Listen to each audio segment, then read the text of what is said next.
literally went from rags to riches. I went from starving, not getting my hair combed, not being cared for, to walking around, rolling around in Rolls Royces, like literally.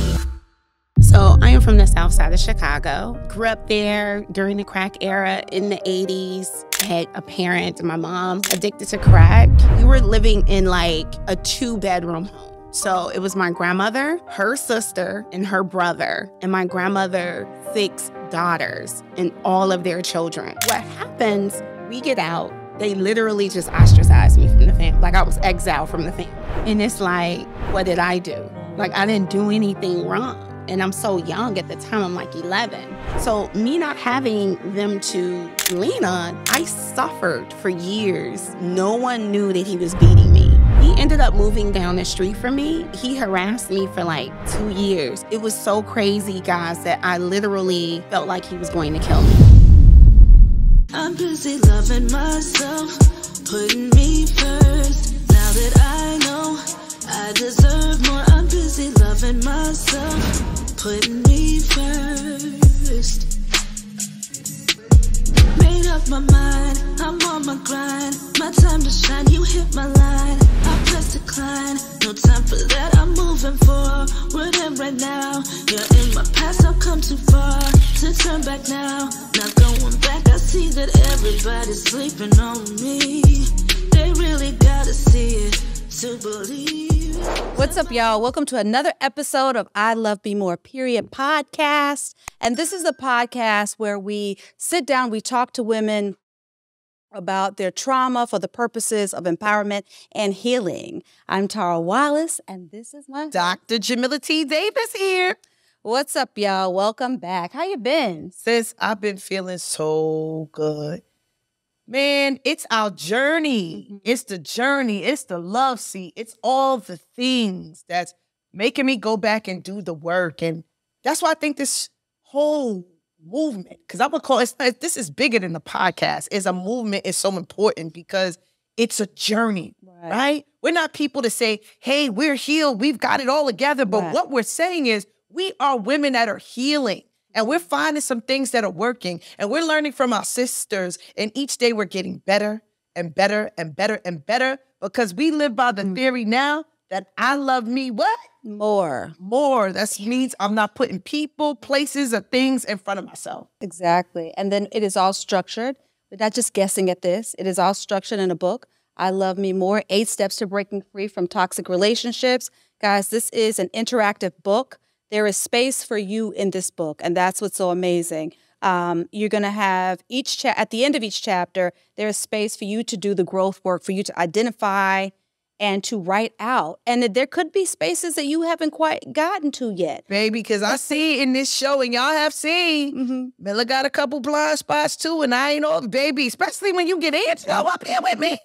Baby, it gets real, right? But it's my life, it's my truth. But as I'm going, I'm healing, and now I'm bringing him into this. Right. So we're healing together, so this is good stuff. But that's what it's about. You know, as we go along and we identify, I know we like to think we're perfect, and we almost are, but sometimes not quite. You want to go back and really work on that healing. First of all, you got to accept it, right? And then you got to really go in and do the work to work on the healing.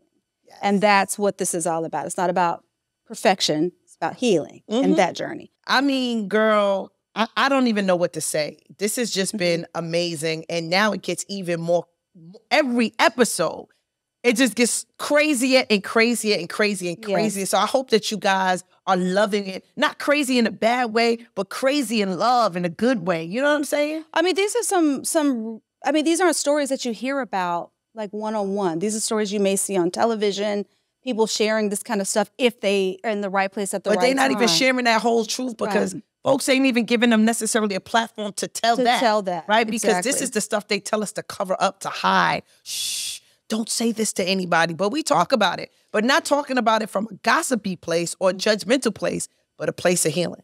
And empowerment. That's right. Well, speaking of that, baby, this week is something else. Oh, our special guest.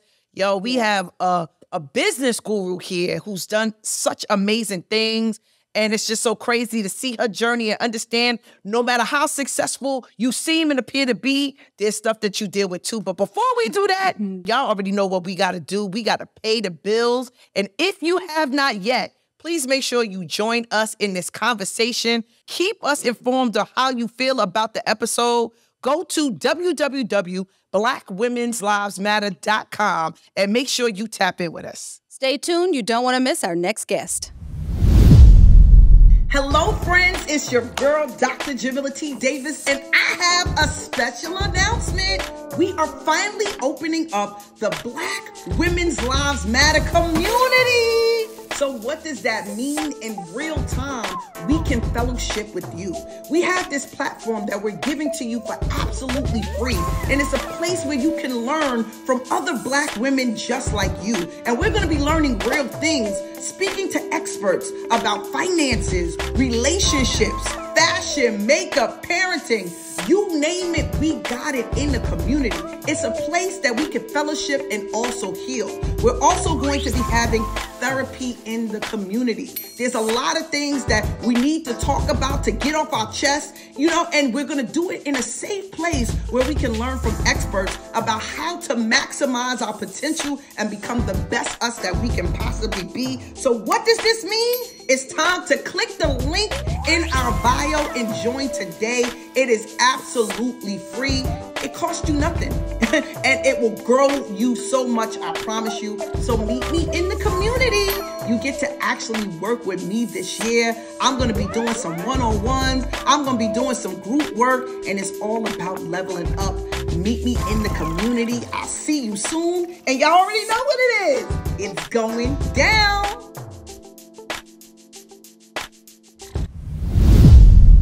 Welcome back, y'all. And we are here with our special guest, Miss Akilah Shabazz. How are you? I'm doing amazing. How are you? I'm well. Nice to have you on the show. Thanks for having me. You are in our infamous love seat. Yes. Where the transformation happens. I'm so ready. So you introduced her by her real name, Yes. but a lot of y'all might know her on social media as Mrs. Cashflows. And baby, they call her that for a reason, because the cash, it definitely flows. So, Akilah, would you like us to call you Miss Cashflow, or can I call you Akilah? Is that okay? Akilah is just fine. That's fine. Very good. So, Akilah, first of all, again, welcome. Can you please tell us a little bit about your journey? Where are you from? So I am from the south side of Chicago, Inglewood. And it's been an amazing journey, right? Every day I learn more and more about myself as I do these interviews from the field that I'm in, and I speak a lot and I get more insight. So grew up there during the crack era in the 80s, like a lot of people south side of Chicago who are familiar with it. I had a parent, my mom, who a single parent, addicted to crack. From there, she wasn't addicted like her sisters to the point where her teeth fell out. I think she was like addicted for like a year. So Hold on, sis. So you had your mom and her sisters?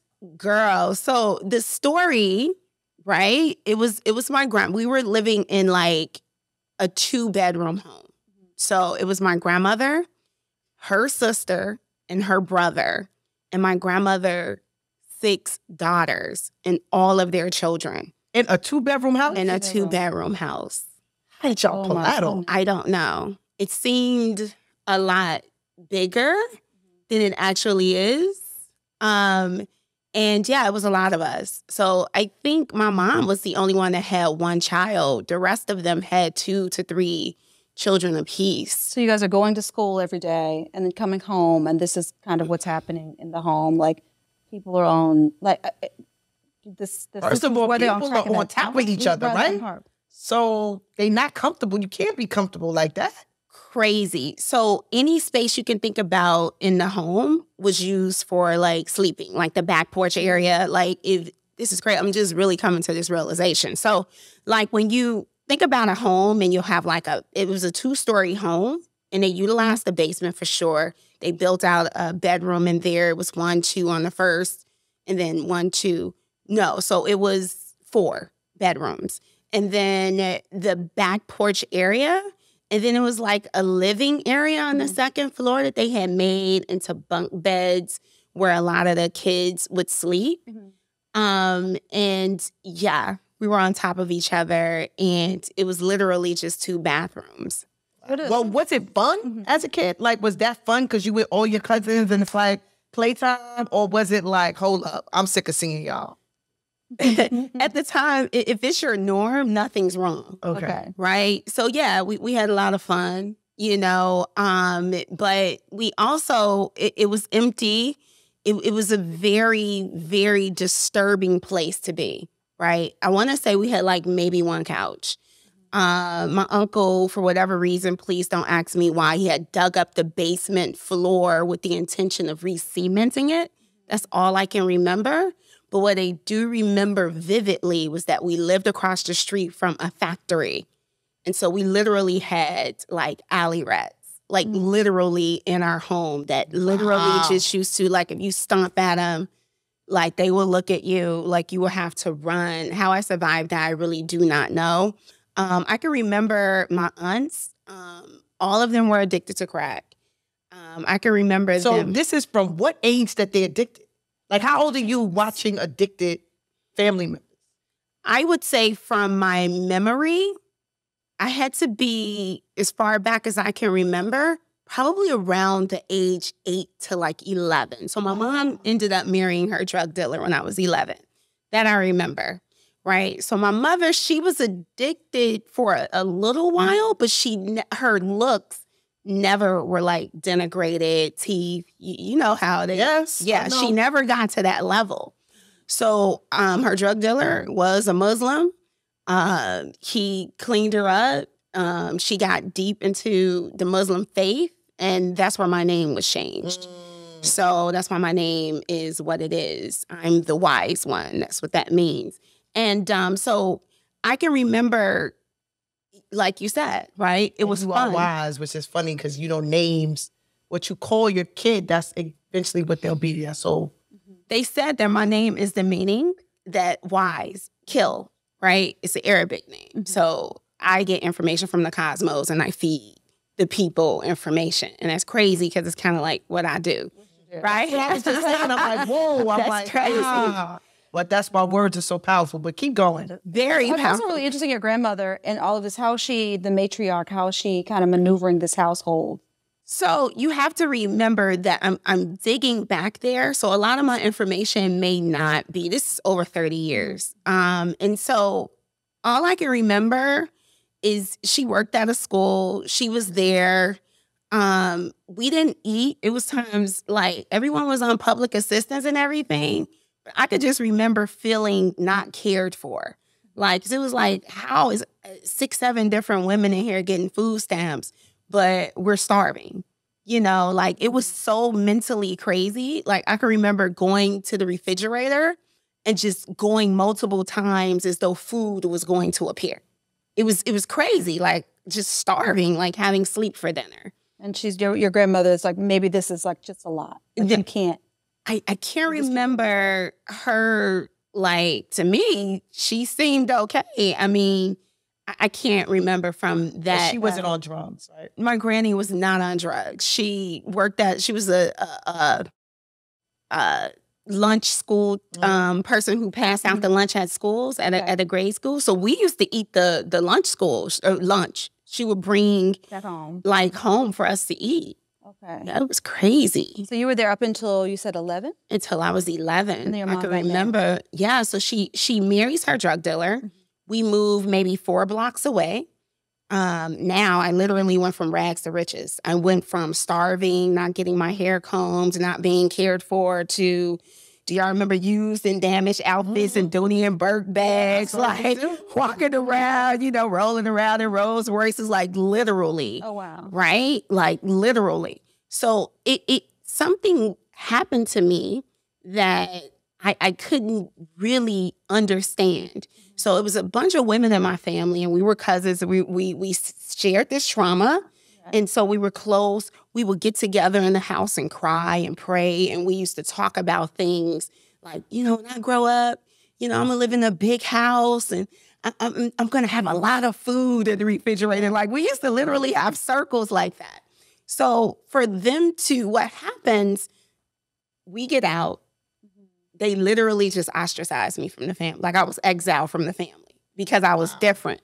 The moment that your mother upgraded 4 blocks away. Yeah, so it's like, you're not like us anymore. So they started hanging out or doing things, and it just progressed over the years. Like I'll see them on Facebook having a Thanksgiving like togetherness, and it just went on for years after that, and I just couldn't comprehend it.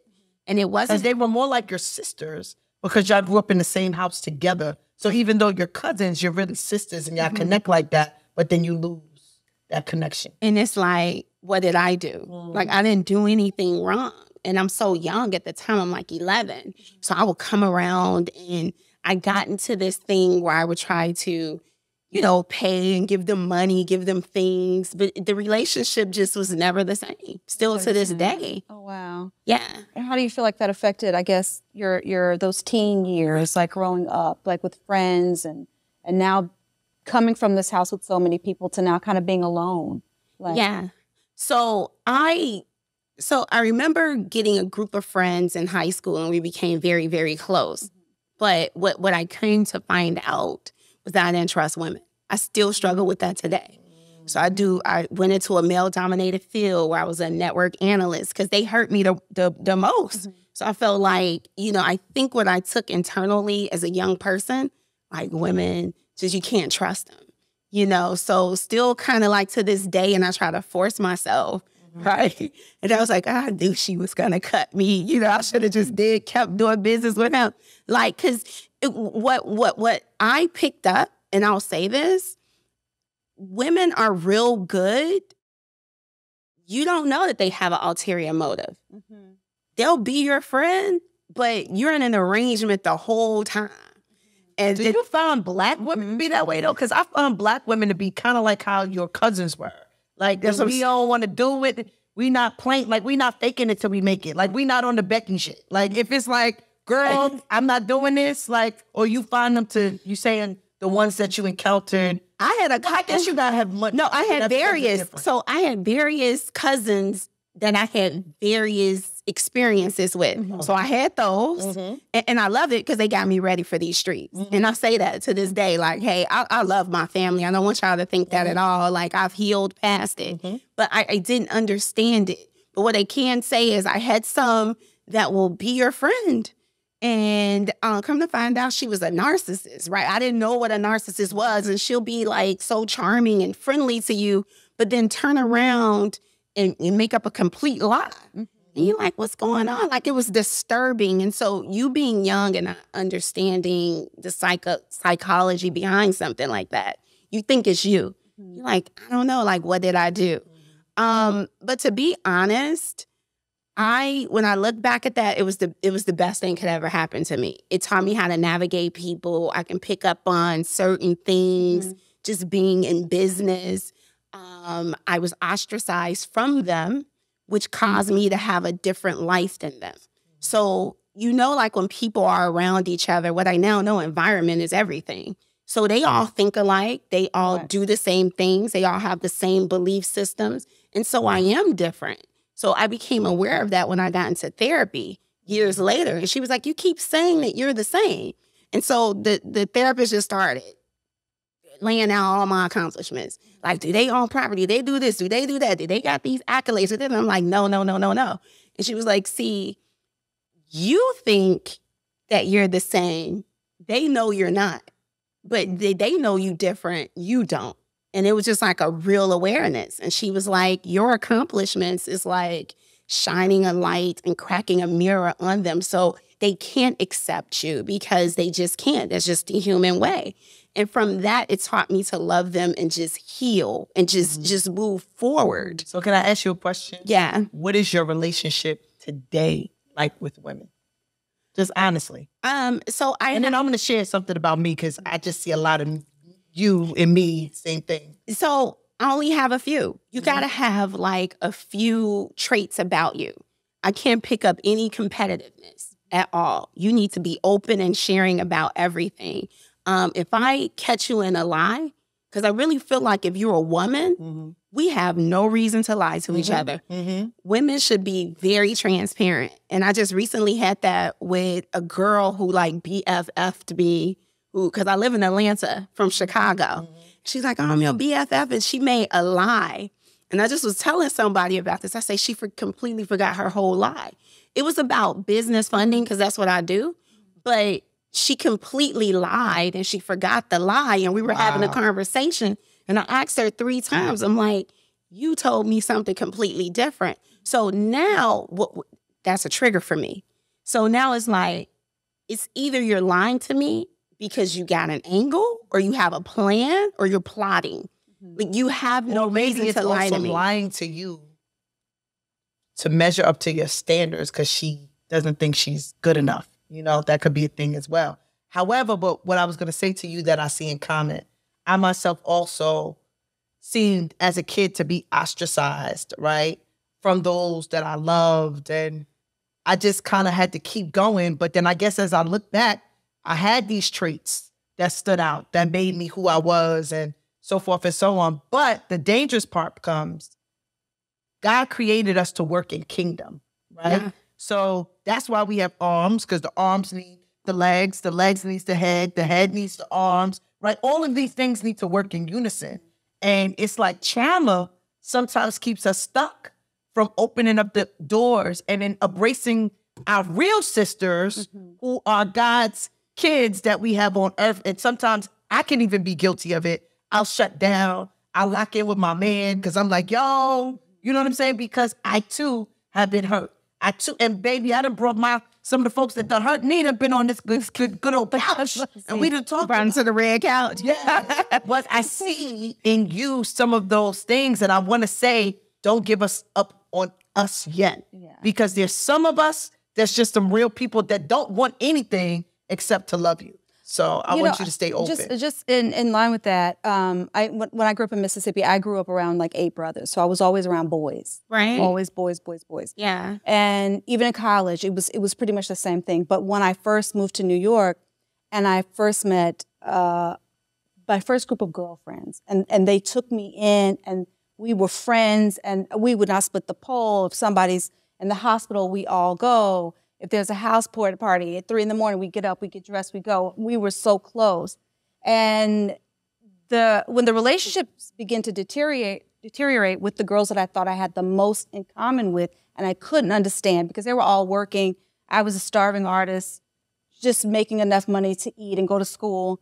They begin to have these issues that I could not quite pinpoint. The disrespect would be very loud. The disrespect would become extremely loud. Like if I come home and I'm with a guy, she'll, answer the door and inappropriately.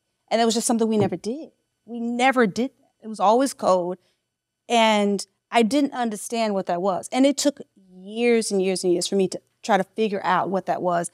And finally, someone just like gave me this thing of all the things that she had these issues with out of jealousy, but I couldn't understand it because I relied on her for so much. And I was like, so this is what it's like to have girlfriends? Well, thank God I didn't, do certain things in college that put me around more women, but it made me extremely confused about that the competitiveness and the jealousy. And I didn't understand it either. I had never really experienced that before. And my true love for them, it was almost like a breakup. I had to break up with them mentally, like you would a man, because I relied on their, just who they were. Hurts. So, and that goes back to our book, which is like your support system. Unfortunately, when you have women and you're around them for such a long time, they do become your support system. They know so many things about you. And then all of a sudden, you guys just kind of break up. And it's like, wow. So let's talk about this. So y'all are now coming to a full circle moment that I'm about to make you say, right? So now we abandoned our sisters because y'all do too much and y'all jealous and y'all all the things. So now what do? We go get with these men, right? And it puts us in a very vulnerable place, right? Because all we're looking for is a safe place, a place to share, a place to be.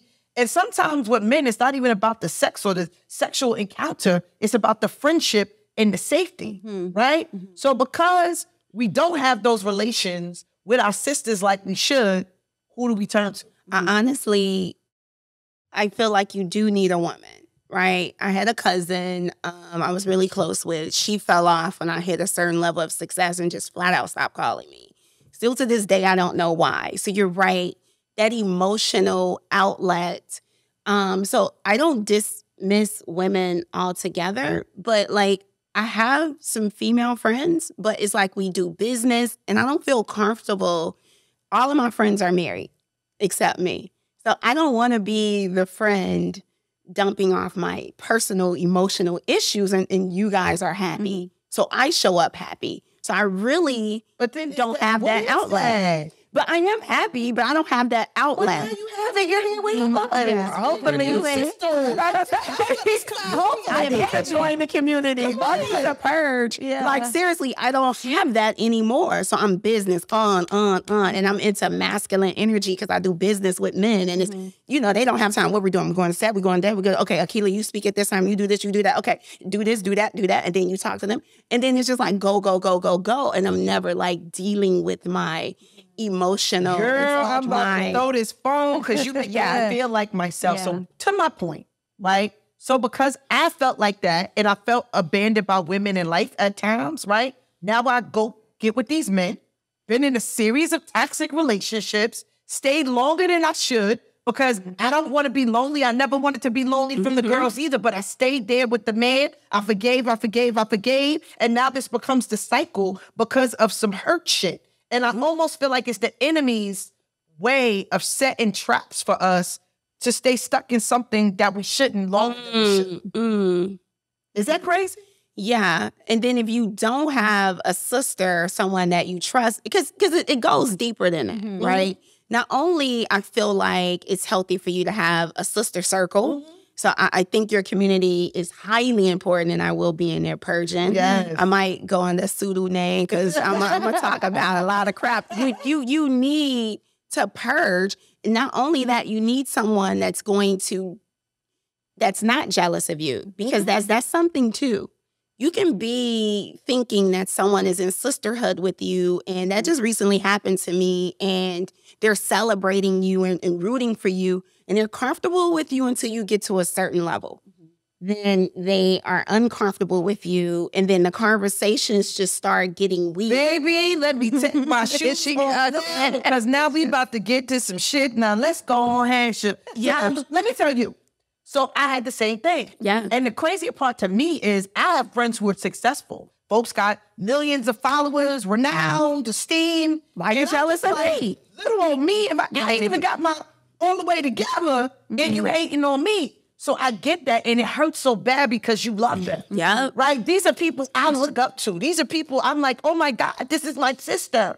But really, they don't be your sister. I was hurt more by a female and by women than with men. Why? Because I was more vulnerable with women, right? And I just was talking to one of your producers about the fact that when I was thrown into therapy, I learned that I had what was known as PTSD of relationships through the abuse and everything that I had with my son's father. We'll definitely need to go back. Yeah. We definitely need to go back. Yeah. Because we need to get to the son's father.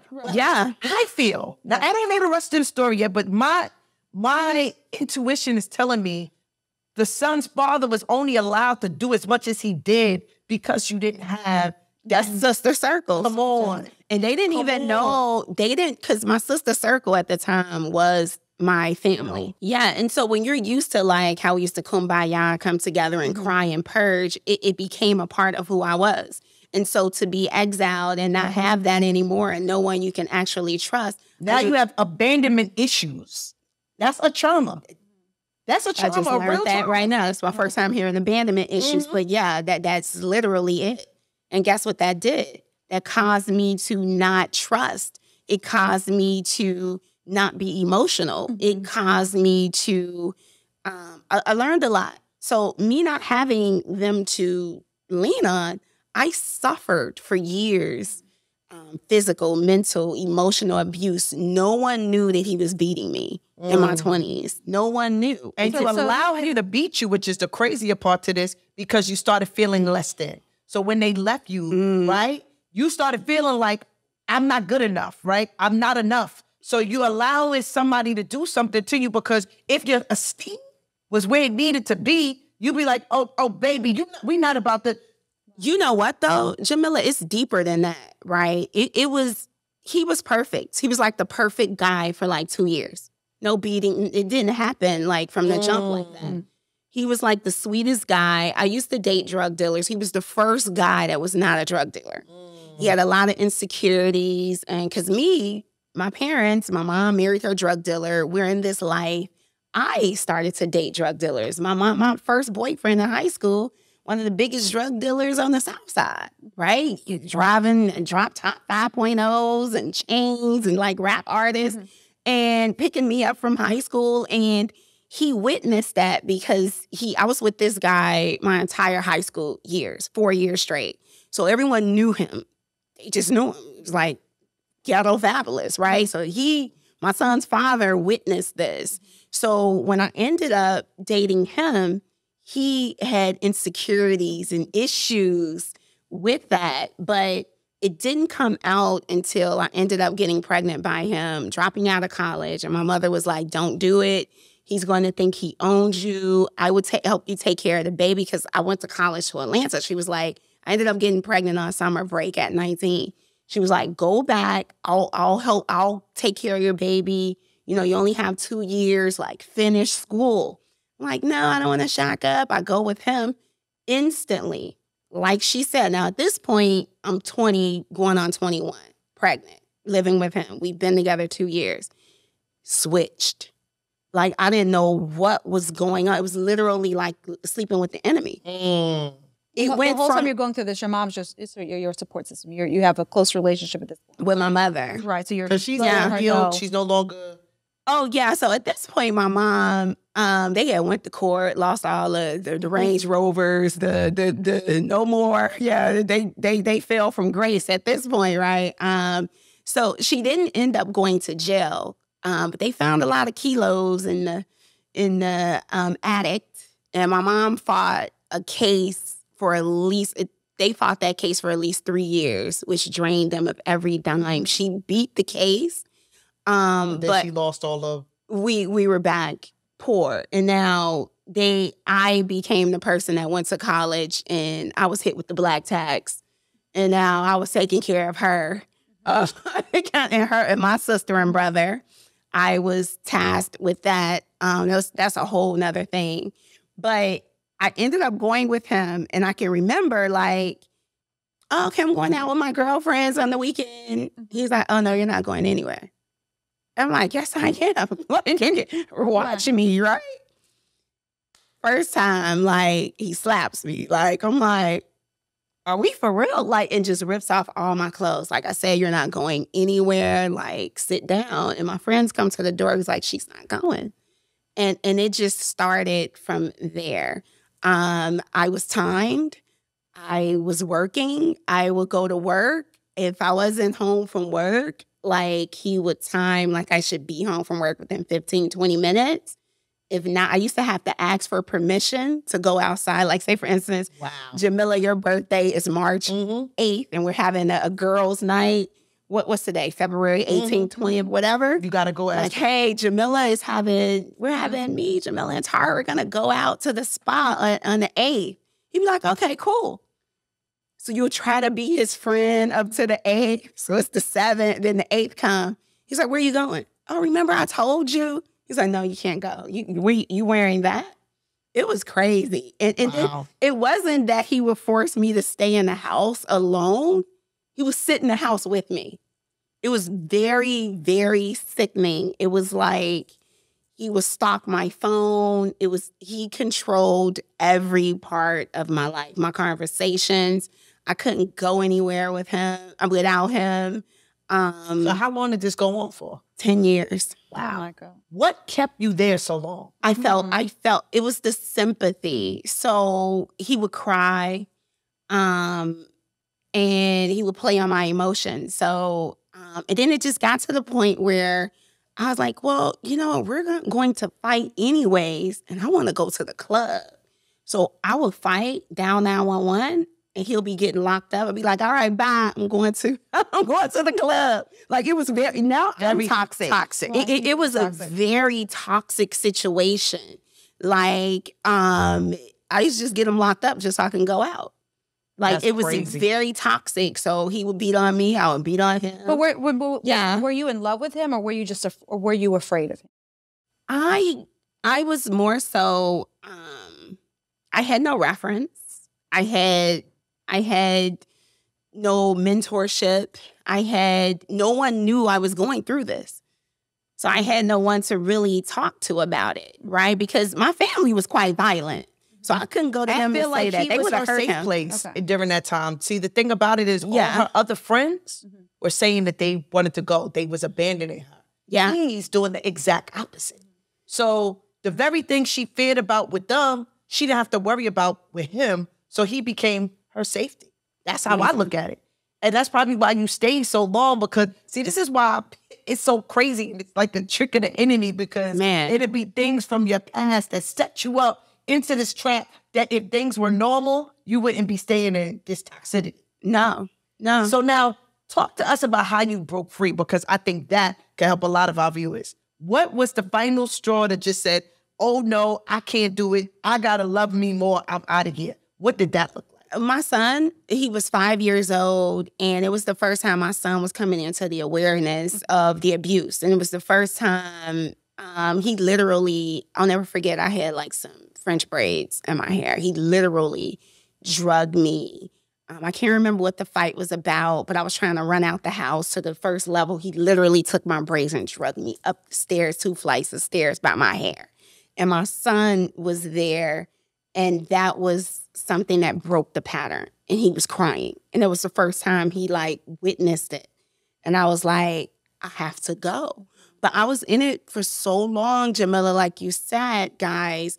I was in it for so long that he literally convinced me. This was my first major relationship. So I thought, even though I was making more money than him, that triggered something too. So at first, I wasn't working, and he was making all the money. He had all this control. Then he forced me to go out. I had to drop out of college because I was in a male-dominated field. It was Caucasian men. I was a network analyst, so we used to do teams. So it was deep. And he would go through my phone and call people at the school, and these white guys are like, like, Charles called me. And I'm like, Charles? Who was Charles? I'm like, who was Charles? Right. It's like, he said he was your husband, and I can't meet for the project with you. And I'm like, I am so sorry. Like, it was really, I used to go to work with bruises and everything. So once I started making more money than him, that really caused the issue. Oh, you think you're better than me? You can't do this without me. Like, you won't be able to take care of yourself, and this, that, and the other. And I started to believe it. It was crazy. And it wasn't until my son witnessed that, and I had to go. I got out of it, and I never went back. Wow. What did getting out look like? Because that's important. That's really important. It's like really tricky, because I feel like that's the moment when you finally decide to leave, that it creates a rage within the other person. You know what? You're right. It wasn't as simple as me just getting out. So I was like, look, I'm breaking the lease here. So when this lease ends, you get your own place. I get my own place. I did that. He ended up moving down the street from me. He harassed me for like 2 years. And it was so crazy, guys, that I literally felt like he was going to kill me, because he used to say, like, we're going to die together. He said, you and me, we're dying together. You're mine. I don't care what you think. And he used to like yell it out. I don't know if you remember, like, the recorders, the voice, what they used to call them. Where the voice answered service. The answer machine. We forgot. Yeah, the answer machine. So I'll never forget. He used to yell it out on the answer machine. I know you're there. You mine. I'm going to kill you. We dying together. It had got so bad, and I feel bad to say this, right? Thank God he doesn't watch social media, but I had plotted setting him up and killing him. I really thought that I wasn't going to be able to get away from him. I was like, if he comes in here, I'm just going to go get a gun, and I'm just going to I need to be free. Right. Because when you dial 911 so many times, they like stop coming. They stopped responding. And I literally started to fear for my life because now at this point, it's 2 years later and you're still threatening my life. So I'm thinking I'm free. I thought all of that I didn't think that was that bad, even though it sounds bad. But when you're in it and you get out, I'm like, oh, okay, I'm done with that. I'm free. He moves and he's no longer in Chicago. I end up in therapy through my church. A friend, she's like, look, when we're done with this service, I want to sign up for therapy. I was like, okay, cool. Like, who needs therapy? I'm not thinking this for me. So the woman at the table kept harassing me to sign the board. She was like, sign it, sign it. So I'm like, no, I don't need therapy. So I ended up signing it. At this point, fast forward, I'm out of the relationship with him over 10 years, a good 10 years. I'm in a 7-year relationship that I'm thinking this is the first healthy relationship I had ever been in my life. But I'm toxic. I still didn't deal with my stuff. I'm controlling him now. He has to check in with me and, hey, where you been, and all of that. Wow. Now I'm So you're picking up the cycle. Yeah. The hurt people cycle. I didn't know it. I didn't want to get married. I didn't want to move in with him. I didn't want to have any kids with him. He's like, we're together 7.5 years, living separately. Like that's insane. With no reason why. So I get kicked into therapy because he just couldn't take it anymore. He breaks up with me, right? So I'm like, you know what? They call me like, you're up. 6 weeks later. I'm like, you know what? What can I lose? I go to therapy. That's when we get to talking about, I mentioned the fact that I used to jump in my sleep with my boyfriend. And she goes down the path where he's sexually traumatized. And I was like, no. And I thought about it. I come to my next session and I'm like, you know what? I'm thinking I'm done with my son's father. I don't hate him. I don't have any emotions when I see him. I'm thinking we're done. I see, you know what? My son's father used to force me to have sex with him twice a day. She was like, that's rape. Wow. And then she just went down a series of questions. And then at the end, she gave me her analysis. She was like, you have what is PTSD of relationships. And she was like, let me explain to you what happened to you. She said you were emotionally, mentally, physically, and traumatized and abused. And I was just sitting there in shock. She was like, oftentimes Black people go through things like this so much so that they don't even recognize abuse when it's happening to them. Wow. And I was just in shock. And she was like, you should see your face right now. I was like, I'm in shock because how could someone that I don't think about on a daily basis over 10 years still affect me? She said, because you didn't process it properly. You didn't process the pain. Like, I didn't cry when we broke up. I just moved forward. I thought it was done. What it started to do, she was like, you see the pathology. She said, men know immediately when they want to marry you and be with you. Good 6 months. They've already determined if they want to have a long-term something with you. So especially at the 2-year mark, right? She pointed out a pathology. Remember I told you guys that he was perfect for 2 years? So 2 years, she said, is the same around the time when a man is like, well, what are we doing? Let's move in together. Let's move forward. Let's make this thing permanent. She said, everything in your relationship was perfect. She said, and that's just like a PTSD war veteran. I would get triggered and I would just start going on autopilot, sabotaging the relationship. Like, wait a minute, do I like you that much? Because in my mind, with that experience, I felt like if I give myself to someone as their wife, as their girl, she said I always had 1 foot in and 1 foot out. So everything was separated, the finances, cars, nothing was shared. You can buy me things or whatever, but this is mine and this is yours. And because you always got to be ready to go out the back door just in case it get funky. Wow. I never was 100% emotionally in. Because sometimes I also feel that, in these relationships where I too have stayed in a relationship way too long, and although it wasn't physical, I think what it does is it gives the other person space to perfect their toxicity and abuse. They know you.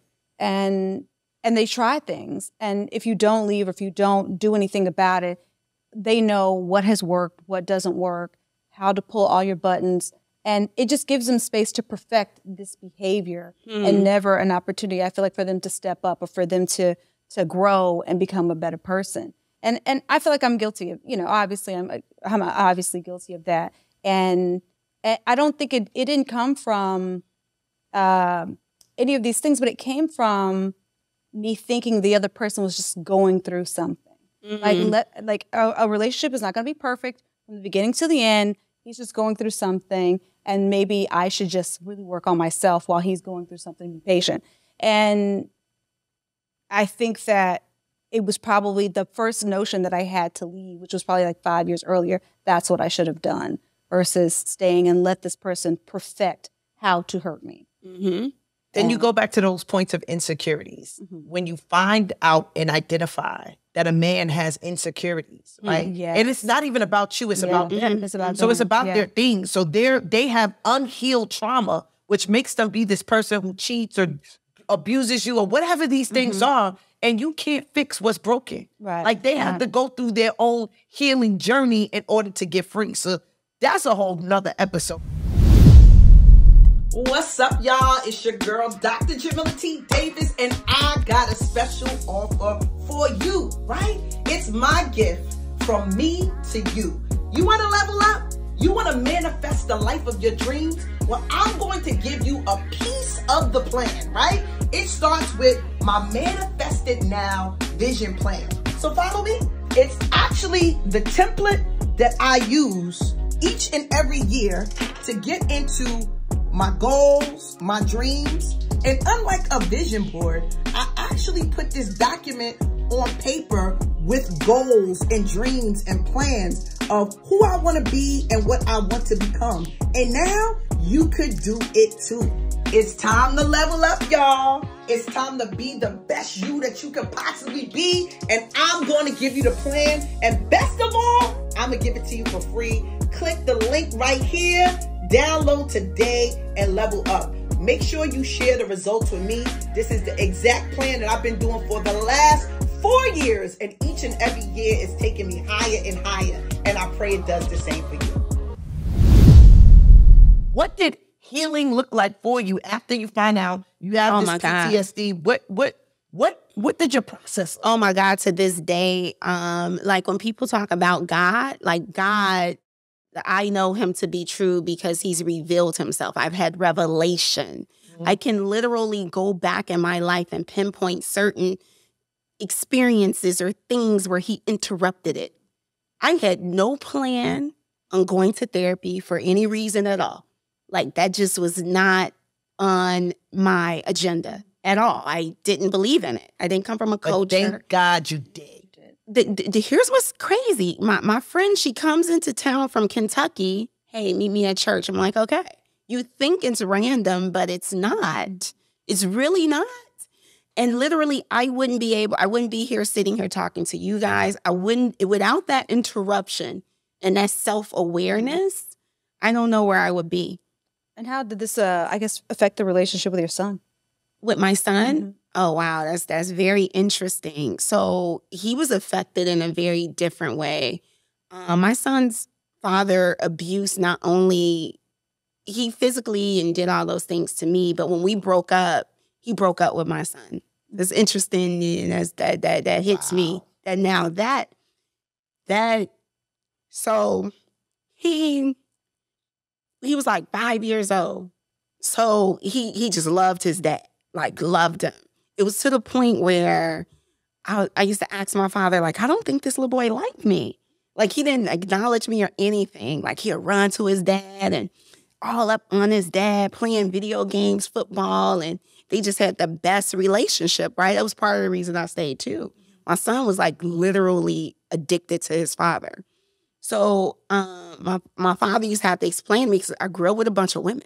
So I didn't know boys, men, I didn't know. So I used to get that advice from my father. He was like, well, he's good time daddy. You don't want to tell him to clean his room with all these rooms. Baby. You know, he's like, he having a good time with his father. That's his homie. That's his friend. Right. It's his buddy. To the point where when we split up, guys, and I was like, well, we're splitting up. Who do you want to stay with? He immediately was like, my father.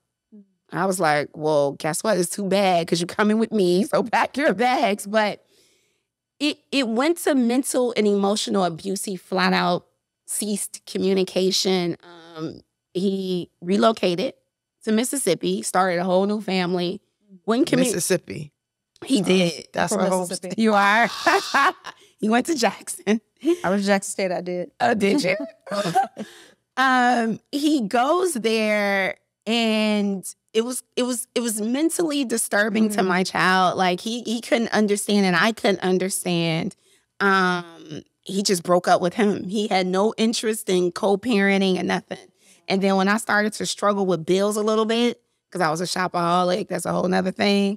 And I was used to the 2 incomes, right? So when the 1 income was gone, I was like, you need to help me pay for his school. Because he was in private school. He was like, no, if we get back together, I'll help you pay those bills. I can take care of that. So he flat out just broke up with him too, right? Wow. And he comes back years later. He would call people in my family, like my grandmother. Like me and my son will go visit other family members. They'd be like, oh, your dad called today. So me and my son looking like we haven't heard from him in years. Oh, wow. I was like, he calls and he keeps a relationship with you. How amazing is that? And he would see us together and he wouldn't pay my son any attention. He would still be all up on me. And my son was like, it's clear that he just does not care about me.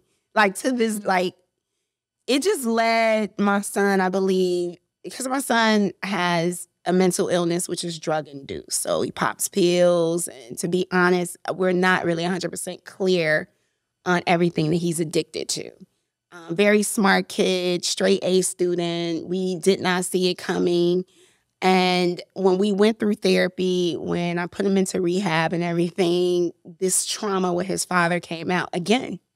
I'm thinking it's, I'm not thinking it's a fact because boys don't talk. They don't. Boys do not talk. So what you're reminding us is that our behaviors, our issues, our problems, us staying where we should go and all the rest of the things, this later on plays a vital effects on our children. Wow. Very, very, very vital. If I known then what I know now, my son cried like someone died. When I say like someone's like bawling, it was as though his dad was being lowered into the ground or something. Like he cried like someone died. And he was like, I want my daddy, right?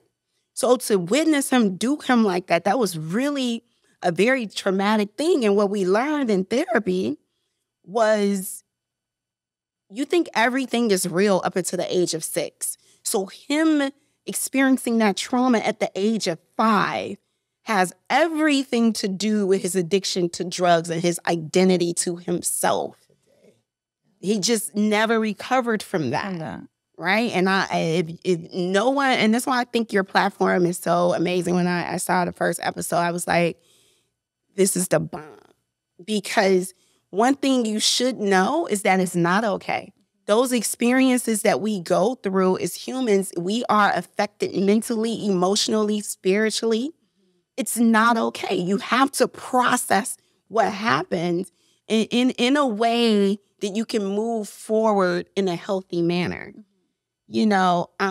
Therapy, self-awareness, I think your community, you need an outlet of not someone that's just validating everything. That's different. Like, girl, you're right, he's wrong. No, you need a professional to help you mentally process that trauma. Because I had no idea, fast forward 18, my son, straight A student in Northern University, full ride. We paid for him to go he went to the best colleges. The best high school. Full ride. I'm getting weird texts from him in the middle of the night, his first year of college. I'm thinking I'm living my best life. I'm traveling. I'm like, I done did it. I'm out. I wake up to like a string of messages. He's like, the walls are talking. Like it's in the middle of the night. And I called my father when he was still alive. And I was like, my son is having a mental break. We have to go get him right now. We go get my son. He's so spaced out. We don't know what it was. It took a moment, guys. It took a moment because my son, you know, like some kids, they give you trouble and you may or may not like them, but you love them. No, my son, me and him, we were friends. I liked my son still to this day. Like we were very close. We talked. He was my guy. Okay.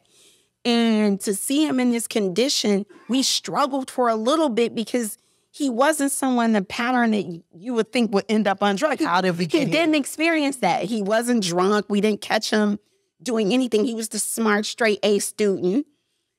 We see him spaced out, guys. I don't wish that on anyone. My son's screaming on the ground, like out of his mind. Like, my God, right? So you're like, what's going on? So we didn't know it was drugs. We just thought it was a mental break. They like, yeah, you know, sometimes when they're 19, this happens. He kind of concealed it. But what happens? We get him out of school. He's living with me. You got to remember, my background, I'm in the drug industry. Been with people who sold all types of drugs and all types of experiences.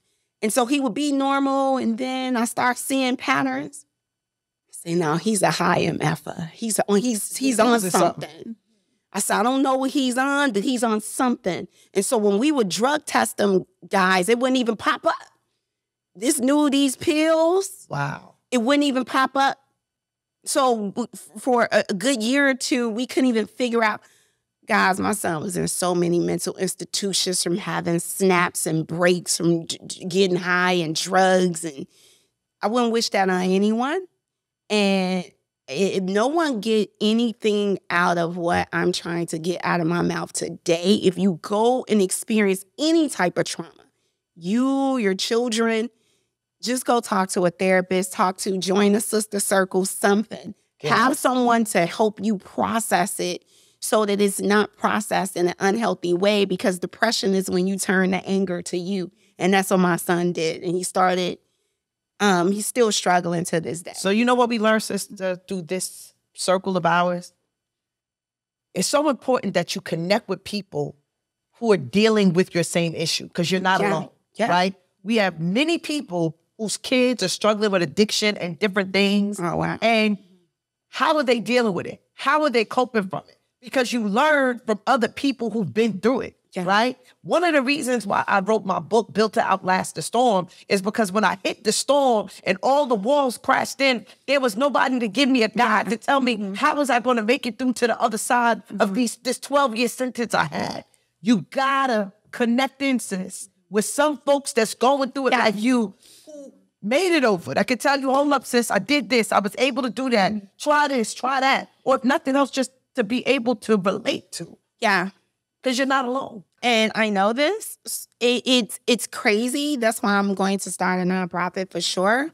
There's no place for teenagers to go when they have a mental break. They're in a psych. Imagine your teenage son in a psych ward like on TV. People, grown, old men, out of their mind. He's the only young kid there. It looked like something off of a horror movie. But I need therapy just for that. Further trauma. Like, to witness that and to see that there's not any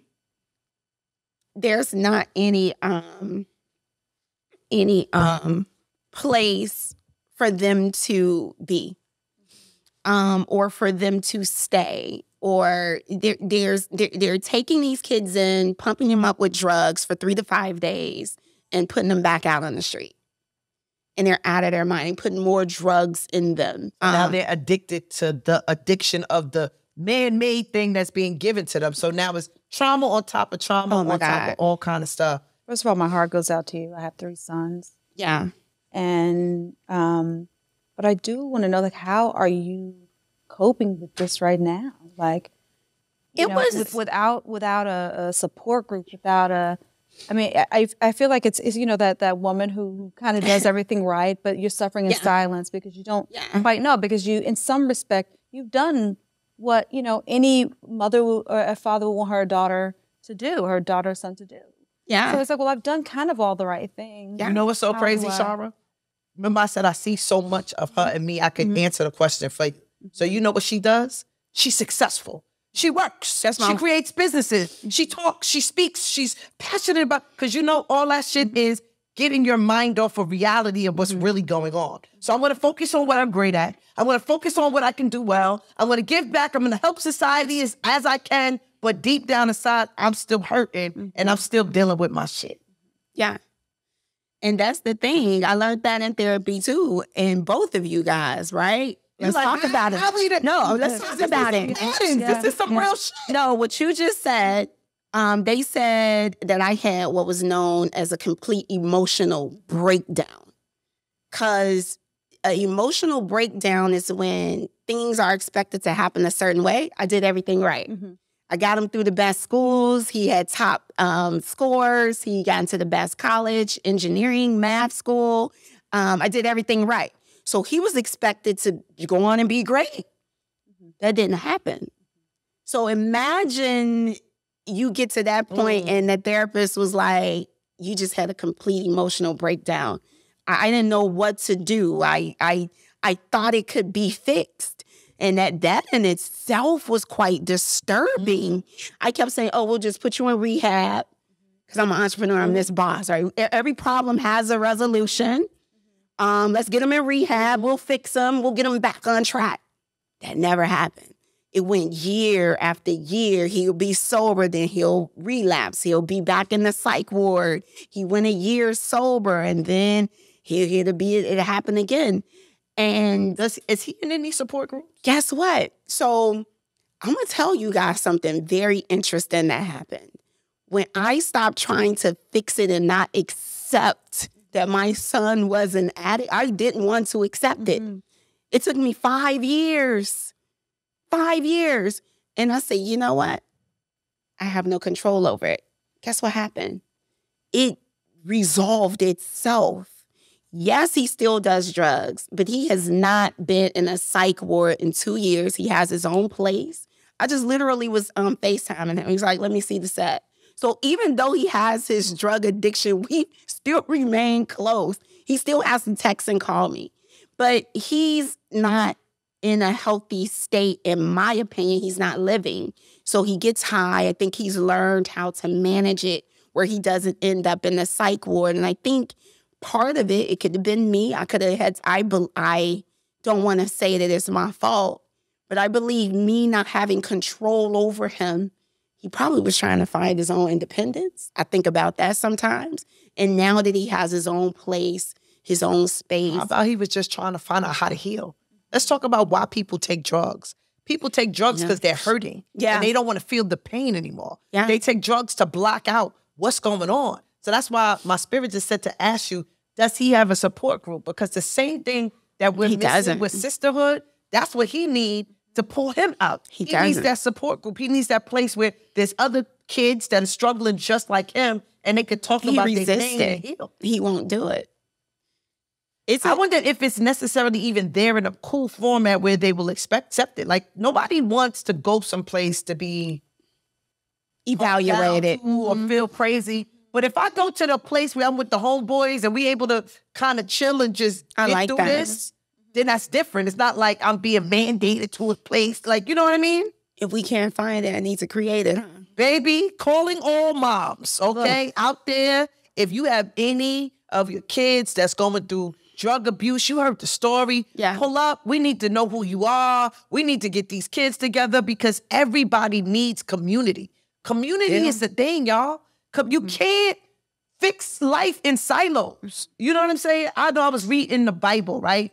And they talked about the Tower of Babel, right? Like where all the people were on one accord. And I distinctively remember reading that, God came and he saw all of these people working together to, build this tower that was going to go all the way up. And he confused their languages. And what he said before he confused their languages, that if they ever got together, nothing would be impossible to them, right? So that made me understand and see that if we ever get together in community, because you got the arms, I got the legs, you got the head, she got the feet. We got all the things. And if we ever get off our craziness and put them together, nothing will be impossible. 100%. Because I'm in community and entrepreneurship, right? Definitely. And it works. So let's just talk about that. You know, before we leave, we'd be remiss for you guys to understand the type of business guru we got in the chair today. So just tell our audience a little bit about what you do and how you get busy. So I help entrepreneurs become funding ready, right? It's very confusing to navigate the banking system, and a lot of people use their own personal name and their own funding. It doesn't matter what level you're at. Artists, if you're in business and you're in movies, you're in music, you're doing anything, you are a company. You need to structure yourself out. You should not be signing contracts with your name. You need to be signing contracts in the company's name, getting tax write-offs. So it's crazy to me when you see these successful people on television, your favorite TV personality, you're like, oh, she's $4 or $5 million in debt, or he's $20 million in debt, an NBA contract. Like, how did he do that? Like, all he needed, even if you just have a simple LLC trust and all that, it gets to the next level, but never sign anything and do business in your own name, right? So I help people understand that and just understand the funding that's available to you, right? Go on, get you a minimum of like $250,000, a new business, any business. Mm-hmm. And we don't know that that's out there because why? We don't have, like, I come from drug dealer environments, like we stack bread, like we don't go to banks and ask for money, but that's the American way. You need to understand this credit system is the best thing we have going. And that's what I help people do. I help you get funded. That's what's up. So make sure y'all need any funding, right? Mm-hmm. Sis got that together now. Check out where could they find you if they are looking to get funding, and how does the process work? Oh, so actually, if you're looking for me, I don't know, but I offer a free course to anyone. So you can follow me, Mrs. Cashflows, on all platforms, TikTok, YouTube, Instagram, MRSCASHFLOWS. There's a link there. You can definitely get started just by making your business credible. I give that away for free, naming it, structuring it out. Structuring your LLC itself for funding, highly, highly important. Well, sis, I'm going to ask you a favor. Yes, ma'am. I need you to pull up in our community. I would love to. I was just about to say that. We definitely need you to I pull up. would love to. And another thing I want you to do is you definitely need a copy of our book. Yes, ma'am. I'm going to beat you to the punch on that one, too. This is your personal copy from us to you. Thank you. And, and I'm a reader, so I will read this. All right. Go in. And not just read, but it's a workbook. Is it? It's a workbook. So there's space. I love to say there's space for you in this book, for you to start with your steps, go back to them as much as you need to. Yeah. And really start this journey for making this you season. You've shared so much, and all of that has not affected your success. Crazy. So all things can be true at the same time, but it's really important for you to, at some point in this new journey, meeting us, putting yourself first.